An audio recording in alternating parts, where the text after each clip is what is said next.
Major funding for KPBS Evening Edition has been made possible in part by Bill Howe Family of Companies, providing San Diego with plumbing, heating, and air restoration, flood and remodeling services for over 40 years. Call 1-800-BILL-HOWE or visit billhowe.com. And by the Conrad Prebys Foundation, Darlene Marcos Shiley, and by the following.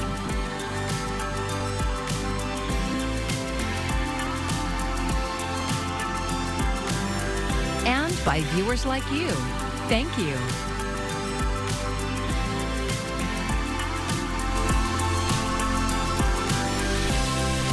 New pressure tonight to fix the cross-border sewage problem. Thank you for joining us. I'm Maya Trabulsi. A lawsuit was filed today against the operator of the International Wastewater Treatment Plant in San Ysidro. And KPBS reporter John Carroll is live in Imperial Beach with details on this new litigation. John?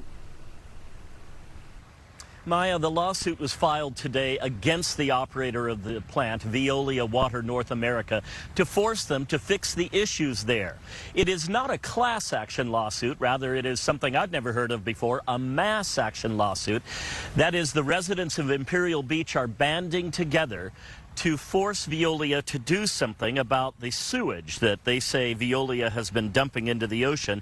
They're being assisted by the law firm of Singleton Schreiber. One of the residents, is a longtime activist on this issue, body surfer Baron Partlow.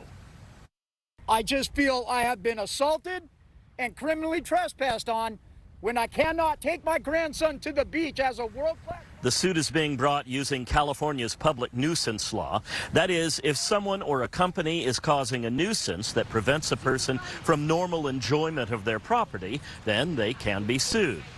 Brett Schreiber is the lead attorney on the case. He says over the last 5 years, there have been more than 500 incidents of raw sewage being dumped from the Veolia plant into the ocean, amounting to about 1 billion gallons.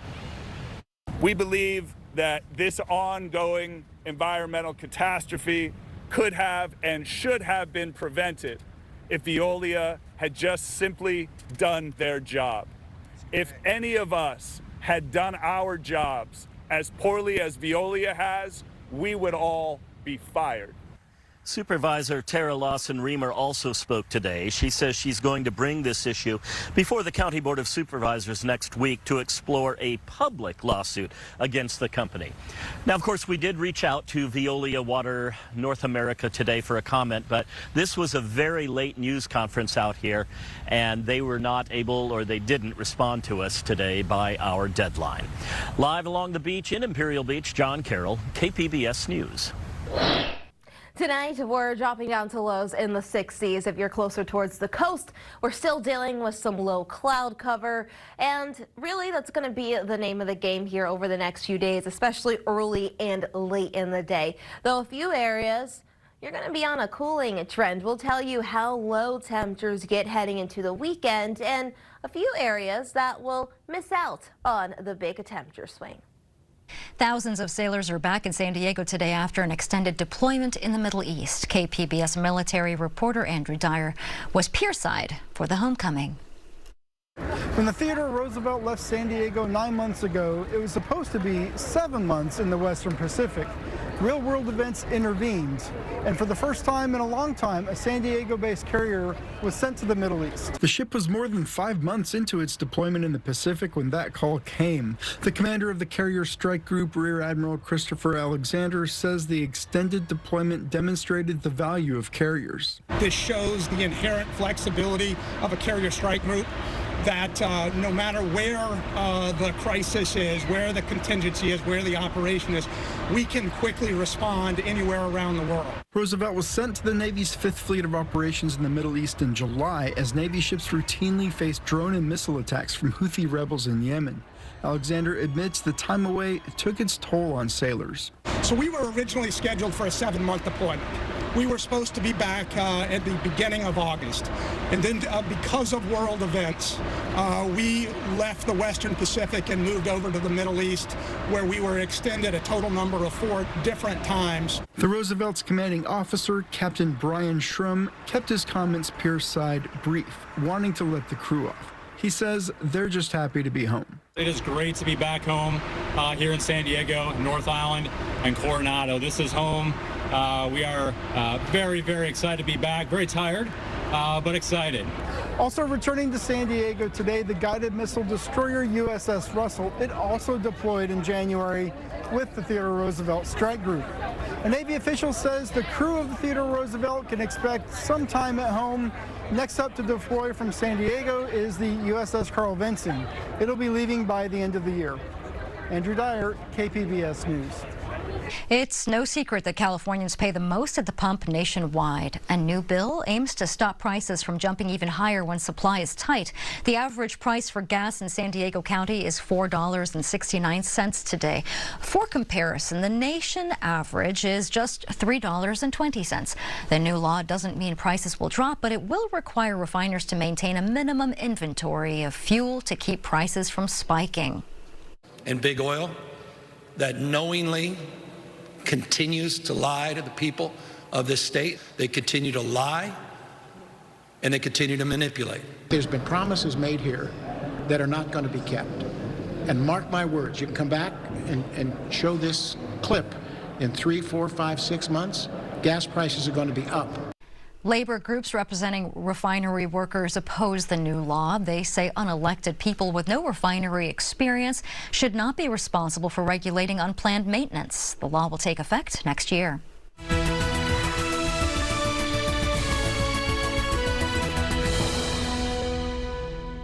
We are continuing our look at Project 2025. Policy plans drafted by the conservative group the Heritage Foundation could limit federal and state prosecutors' power to decide which cases to pursue. KPBS's Amita Sharma reports the document states that district attorneys who don't fall in line may face legal consequences. Project 2025 states that the next conservative administration should, quote, ensure that litigation decisions are consistent with the president's agenda and the rule of law. It goes on to say that the department's leadership is prepared to impose appropriate discipline if that does not happen. Rebecca Blair at the nonprofit Fair and Just Prosecution. She says that change has the potential to dictate whether federal prosecutors across the country pursue cases of alleged wrongdoing against certain politicians. If the White House is going to be increasing its control over the DOJ's decisions to initiate litigation, we would have to assume that that would impact investigations into political opponents or potential investigations into political allies. Under Project 2025, the DOJ could take legal actions against district attorneys who refuse to prosecute some criminal offenses. Blair says that the proposed policy has a clear goal, which is an attack on local control, an attack on democracy, an attempt to create a federal authority to determine whether local communities are making the right or wrong choice when they determine what kind of justice system they want. Former President Donald Trump says he has nothing to do with Project 2025. He has also praised the Heritage Foundation for, quote, laying the groundwork for what his movement will do. Amita Sharma, KPBS News. Rent control is back on the ballot again. Voters can give local governments much more power to cap rent increases for tenants. CalMatters reporter Marissa Kendall explains Prop 33. The rent is too damn high. You've likely heard that refrain as millions of Californians struggle to pay. So, what should we do about it? That will be a question on your ballot this November. Hi, I'm Marissa Kendall, homelessness reporter for CalMatters, and this is Prop 33 in a minute. Many California cities limit how much a landlord can raise rent each year. That's called rent control. 3 decades ago, lawmakers limited those limits. Basically, cities can't impose rent control on single-family homes or apartments built after 1995. That's because of a law known as Costa-Hawkins. Prop 33 would change that, letting cities impose whatever rent control they want. Sound familiar? We've been here before, twice, Similar ballot measures failed in 2018 and 2020. Supporters of Prop 33 say cities should be able to decide whether and how to cap rents. Opponents argue rent control makes rental housing less lucrative, leading to fewer homes getting built. So, vote yes if you want your city to be able to expand rent control. Vote no if you want the state to continue to limit rent control. To learn more about everything in your 2024 ballot, go to calmatters.org. As we approach Election Day, all eyes are on the presidential race. Voters' decisions there will make history and impact the country's future, likely for decades to come. But there are also several local races that will have big impacts across the region. Our Public Matters partner, Scott Lewis from Voice of San Diego, joined KPBS's Amita Sharma to discuss.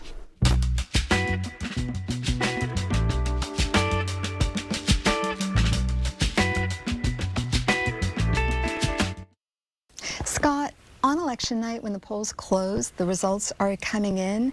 What race will you scroll down to first? The first one I will look at is the county supervisor's race, District 3. Incumbent Tara Lawson-Remer, a Democrat, is trying to hold her seat against the Republican challenger, Kevin Faulconer, former mayor of San Diego. Everybody's watching that. Millions of dollars are flowing into that race. It's going to be a real nail-biter, I think, and everybody's really interested because there's so much at stake, especially for housing, homelessness, how the county's going to go forward. The other one that I'm really interested in, I'm obsessed with it. I think I might be the only one in the state, but that's Prop 5. I think it'll be really close, 50-50, and it'll have a big impact on cities and counties going forward, whether they can raise property taxes to build stuff. So let's talk about that District 3 county race a little bit. You had been on the program recently and you had said linking a candidate to Trump is showing that it could hurt the candidate's chances. Talk to me a little bit more about that. Well, you know, several years ago, 2018, Lori Zaff was running for re-election as a city councilwoman in a district. She had no scandals, no big problems. People seemed to appreciate her leadership. She lost by 15 points by the most tenuous connections that Labor and Democrats were able to make between her and Trump. Kevin Faulconer, on the other hand, has pretty strong connections. He endorsed him. He went to the Oval Office, that sort of notorious photo. And I think it's been a very powerful point that the Democrats have made, and they've been on TV during the Padres playoff games. They've been all over the mail with this sign of he stood with Trump, and billboards too. And you know, that's their main case. Is like the outside groups are putting about $2 million in, but about three-quarters of it is supporting Kevin Faulconer. The rest is going to say, like, Kevin Faulconer stood with Trump, and that's their theory, is that it would sink him no matter how good his attacks on Tara Lawson-Remer are. If by chance Faulconer wins against Tara Lawson-Remer, how might that victory impact San Diego County as a whole? I think the biggest area it'll impact immediately is housing in the unincorporated areas of San Diego County. There's a general plan in place for where you can build housing, thousands and thousands of units. Tara Lawson-Remer and the Democratic majority of the county right now are really putting constraints on that housing. And Kevin Faulconer wants to let those be built in those areas that are planned under the general plan. Those are thousands of units and would make a big deal, and that's why so many builders are involved in the race right now. Let's turn our attention to the San Diego mayor's race. There has been a lot of money thrown into that race recently. There's the $1 million that was given by the Lincoln Club. Much of that is going to be spent on challenger Larry Turner. Yeah. There's another $300,000 from PACs supporting Mayor Todd Gloria, the incumbent. What does that say about that race right now? Well, that's about what you would need to make the case for any candidacy for mayor. You have to have enough money to run for mayor, and you have to make the case that, A, the incumbent has to go, that they need to lose their job, and B, that you're the one that deserves to replace them. And that second part was really where Larry Turner was struggling, because nobody or very few people knew who he was. That $1 million coming in from an outside group to support him, to put ads all over YouTube and such, should help him get his name recognition up. Now, the problem is we've already had 2 weeks of voting, and people have already made their choices, and every hour that goes by that he doesn't change people's minds is an hour that benefits the incumbent.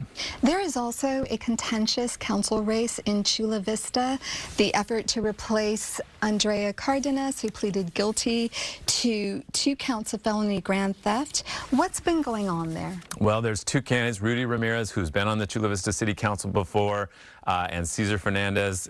They're going at it. It's kind of this old South Bay alliance with the newer one that's there. They're always going. It's Democratic, but they're always going at each other, and they're trading just awful accusations back and forth. Cesar Fernandez accuses Rudy Ramirez of not paying taxes, of not treating his employees well. Rudy Ramirez accuses Fernandez of a DUI, and there's a recall effort for him. He's on the Chula Vista Elementary School Board. So it's a really negative campaign, but I think it represents that sort of, not old guard as in like older people, but just an establishment, more conservative versus this sort of growing, more progressive group that's trying to take control of the Chula Vista City Council. Thank you, Scott, for coming on the program. Thank you. And to get more information on all of the local measures on your ballot, you can check the KPBS Voter Hub at kpbs.org. A plan to build a 6-foot chain link fence along the Mar Bluffs is off of the table. The North County Transit District believes a fence is needed along the train tracks to prevent people from crossing and getting hit by a train. Opponents said that would restrict beach access, destroy views, and hurt property values. The Coastal Commission filed a lawsuit, and ultimately the transit agency withdrew its petition to build a fence. Instead, it will work with the city and Coastal Commission to build a much smaller barrier. It always was inevitable. They were never going to get a fence here. Literally, people would have been chopping it down, putting holes, in the fence, because again, we've been accessing the ocean and the waves for well over 100 years.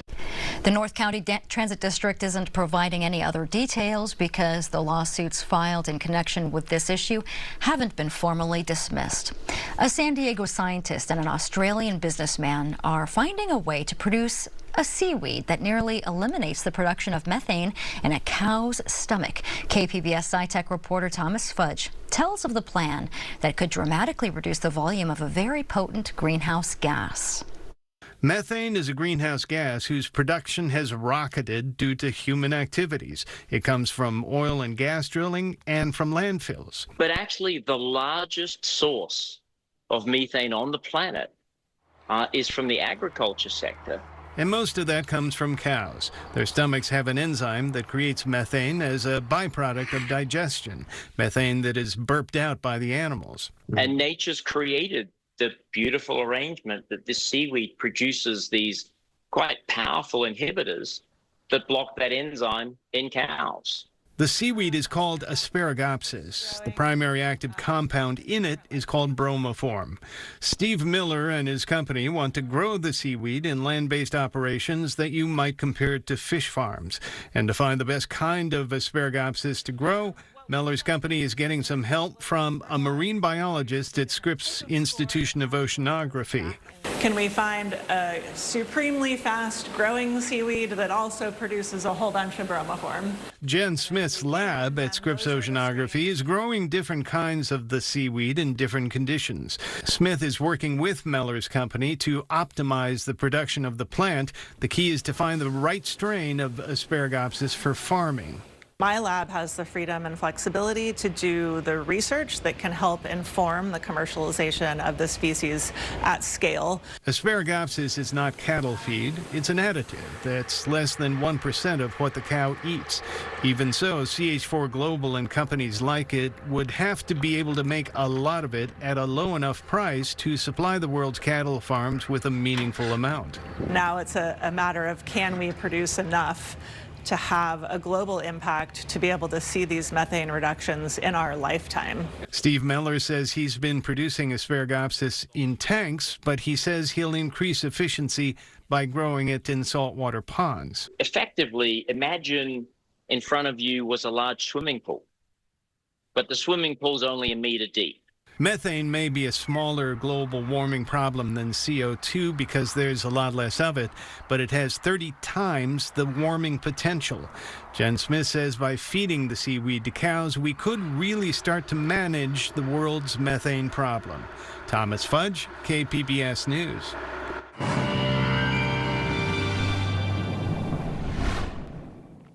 We'll start you off with your weather headlines, and number one on the list going to revolve around the marine layer. It has been pretty deep. That's why we have been talking about those low clouds there, especially closer towards the coast. But really west of the mountains, we've been talking about that low cloud cover and fog. So that's really going to be the name of the game here over the next few days. Even though that marine layer will shallow out a little bit, we're still talking about some low level clouds there, especially if you go further towards the coast. Mountain, deserts, you're going to be under a cooling trend here this week. And on top of that, it's going to be turning rather breezy, and we'll even pick up a few slight shower chances as well. For tonight, we're bottoming out in the 60s there along the coast. Oceanside, you're at 60, San Diego 63, Ramona even cooler at 51, and Borrego Springs at 60 tonight, and Mount Laguna dropping down to 52.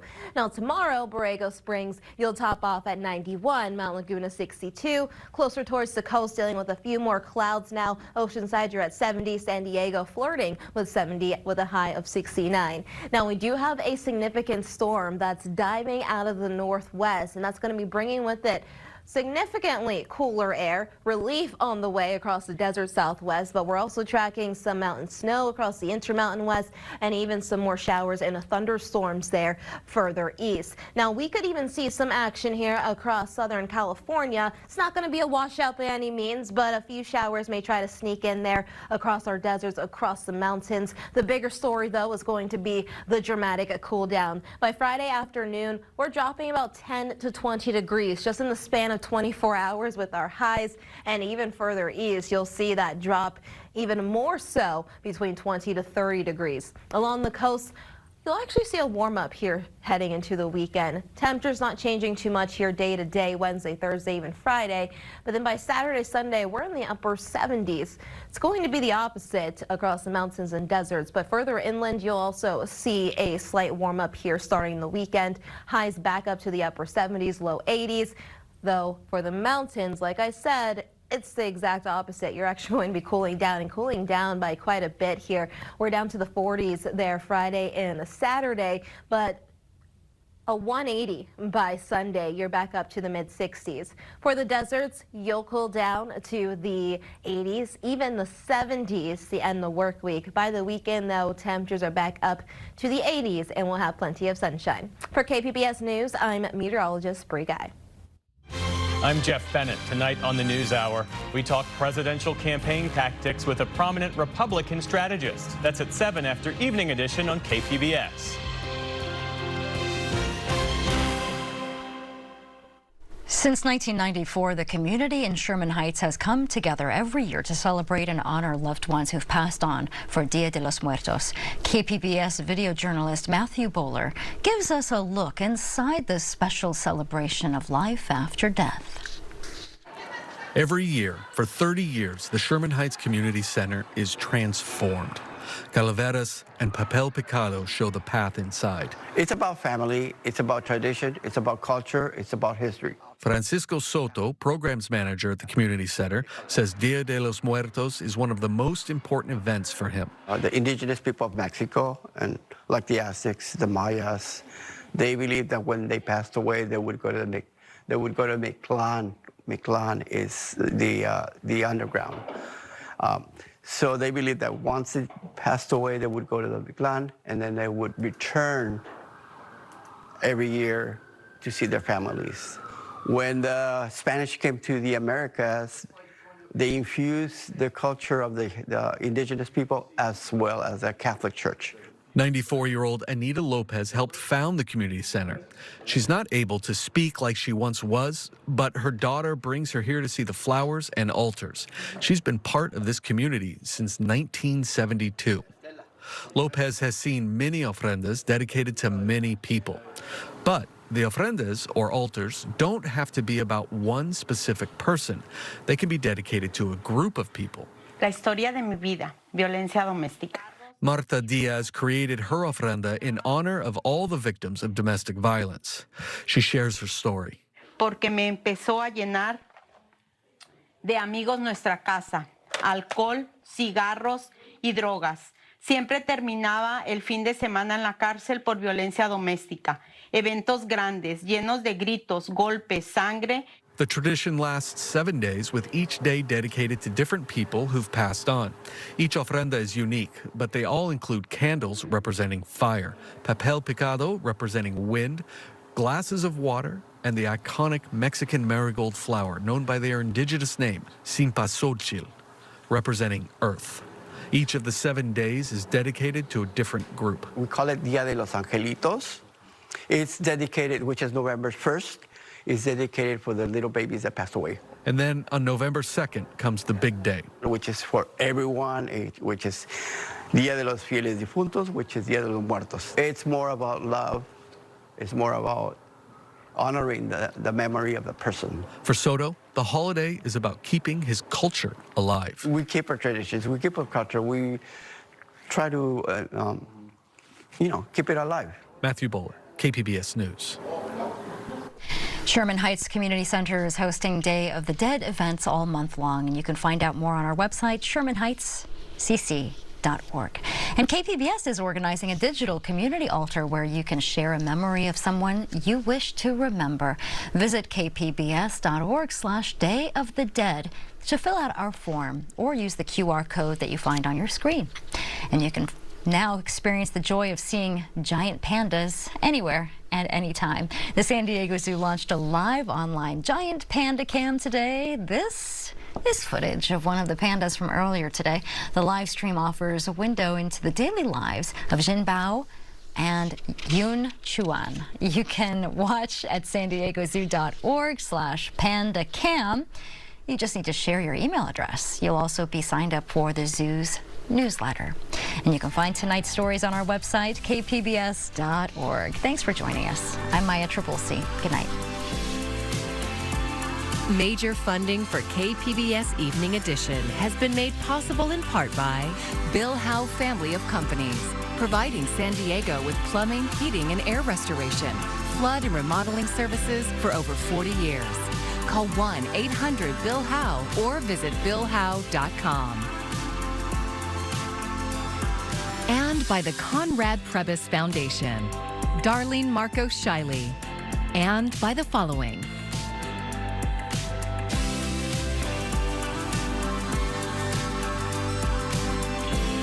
And by viewers like you. Thank you.